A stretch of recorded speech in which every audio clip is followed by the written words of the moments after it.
Hey everyone, and welcome to This Explainer. Today, we're taking a really fascinating journey into the architectural evolution of the World Wide Web. To make sense of it all, we're going to look at the web through kind of an anatomical metaphor. It's the best way to understand exactly how developers build modern applications from the ground up. We'll start with the skeleton, layer on some skin, add a bit of muscle, and finally, give the whole thing a brain. So let's kick things off with a pretty wild question. How does a simple, basic text document actually transform into a massive, global, highly interactive application like TikTok or Google or Facebook? Seriously, think about it for a second. In the grand scheme of things, it really wasn't that long ago that the internet was basically just a collection of glorified digital brochures.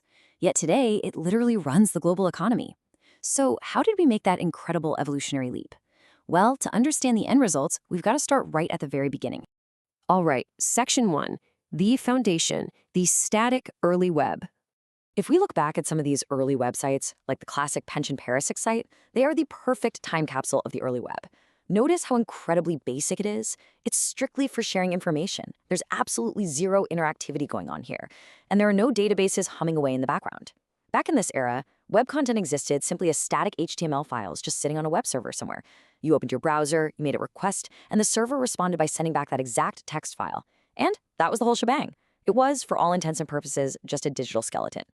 But as you can probably guess, a basic skeleton isn't quite enough to build the complex web we rely on today.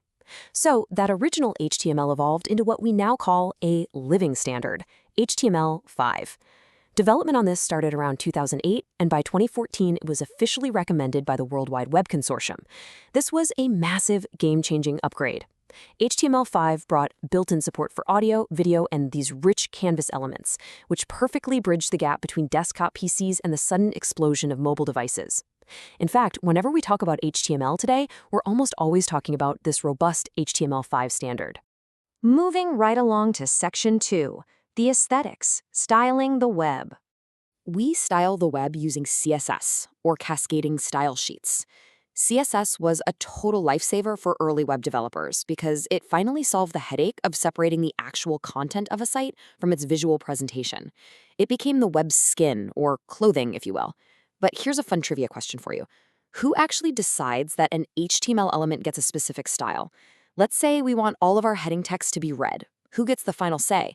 Is it the server sending the file? Is it the HTML document itself, the specific text element, or is it your browser?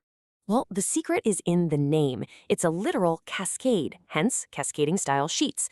So the answer to our quiz is that they actually all play a part, but they apply in a very strict hierarchy. First, the server can link an external style sheet. Then, the document can have its own internal styles that override that. Going even deeper, an individual element can have an inline style forced right onto it. But ultimately, at the end of the day, the browser can override absolutely everything. A user might turn on direct overrides for accessibility reasons, like a high contrast mode, or search engine crawlers might just interpret the styles differently. It's a deeply layered, highly specific system of rules. Which brings us to Section 3, the interaction, bringing pages to life. To really bring these pages to life, the web had to undergo a massive paradigm shift. In the old days, it was just that simple request and response we talked about. But modern, dynamic web pages represent a staggering leap in complexity. Today, we've got processing loops running on the client side right inside your browser, and entirely separate processing loops on the server side talking to complex databases. This right here is where the web finally gets its muscles and its nervous system. We aren't just fetching basic files anymore, we're actively computing tasks. And the primary muscle flexing behind all of this client-side interactivity is JavaScript. Officially known as ECMAScript, JavaScript completely revolutionized the browser by introducing what's known as the Document Object Model, or DOM.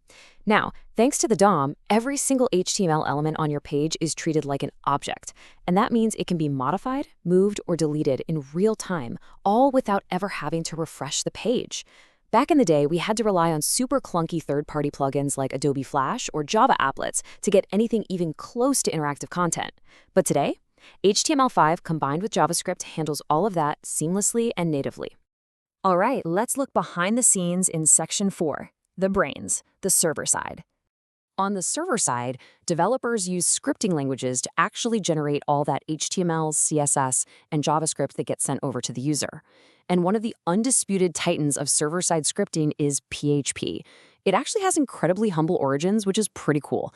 It was conceived in the autumn of 1994 by a guy named Rasmus Lerdorf, and he originally wrote it just as a quick way to track visitors to his online CV.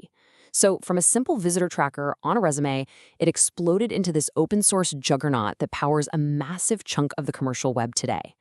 Now, while PHP is a super common default, it is definitely not the only brain you can plug into a server. Historically, developers use something called CGI bin alongside various early programming languages. Over the years, we saw massive enterprise solutions step in, like Java Server Pages and Microsoft's ASP.NET. And more recently, we have Node.js. Node is a really fascinating shift because it actually allows developers to run JavaScript, which remember is traditionally a client-side browser language, directly on the server side. Because of all these options, a developer has to make a really critical choice. Where exactly should a piece of code live? The architectural trade-offs here are huge.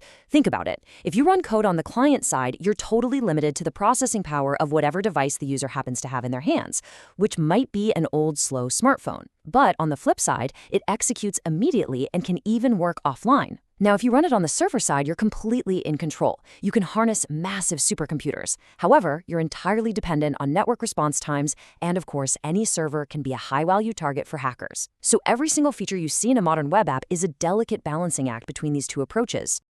Let's bring it all together in Section 5, the synthesis, becoming full stack.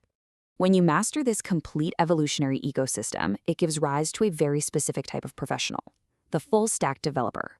A full stack developer is someone who has expertise across the entire anatomy of the web application. They know the browser, they know the server, and they know the database inside and out.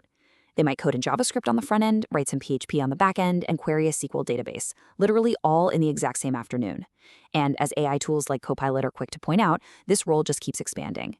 Today, being truly full stack means you also have to understand APIs, cloud services, complex deployment pipelines, and deep security protocols. So when you zoom out, this is what the modern full-stack ecosystem actually looks like today. It's no longer just one simple server talking to one simple browser. It is a wildly intricate web of cloud storage, load balancers, mobile devices, security nodes, and interconnected APIs. Every piece of HTML, every line of CSS, every single client-side script, and every back-end process we've talked about today is constantly firing across this giant global network to bring you those seamless digital experiences. Honestly, it's a beautifully complex symphony of technology. Which brings us to one final thought. We started with a basic static HTML skeleton and evolved all the way into this sprawling, highly dynamic full-stack ecosystem. But as we all know, technology absolutely never stops evolving. So as new decentralized cloud services, artificial intelligence protocols, and wildly complex APIs become the new norm, what part of the web's anatomy are developers going to have to invent and master next? I mean, will the browser itself eventually become obsolete? Will servers as we know them just disappear into decentralized nodes? It's a pretty thrilling question to ponder as you navigate the modern web today. Thank you so much for joining me on this explainer. Keep learning, keep asking those big questions, and I'll catch you on the next one.